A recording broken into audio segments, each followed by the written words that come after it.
ছুরি দিয়ে ঝিনুকের এ কী অবস্থা করলো সম্রাট! সম্পূর্ণ জানতে হলে চ্যানেলটি সাবস্ক্রাইব করে দেখতে থাকুন। কমলা নিবাস ধারাবাহিকের নতুন আগামী পর্বে আমরা দেখতে পাই ঝিনুক সম্রাটের সামনে দাঁড়িয়ে বেঞ্চের লেখাটা পড়ে বলছে আই লাভ ঝিনুক।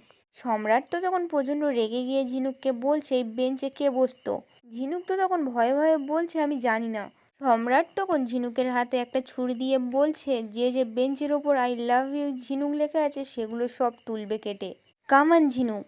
ঝিনুক তো তখন ভয়ে ভয়ে ছুরিটা দিয়ে বেঞ্চের উপর থেকে ঘষে ঘষে তুলতে থাকে। সম্রাট তখন ঝিনুকের পিছনে দাঁড়িয়ে বলছে ভেরি গুড।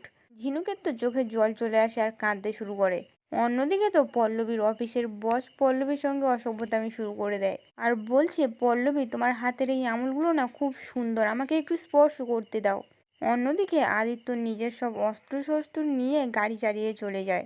তো কেমন লাগলো আপনাদের কমেন্টে জানাতে ভুলবেন না।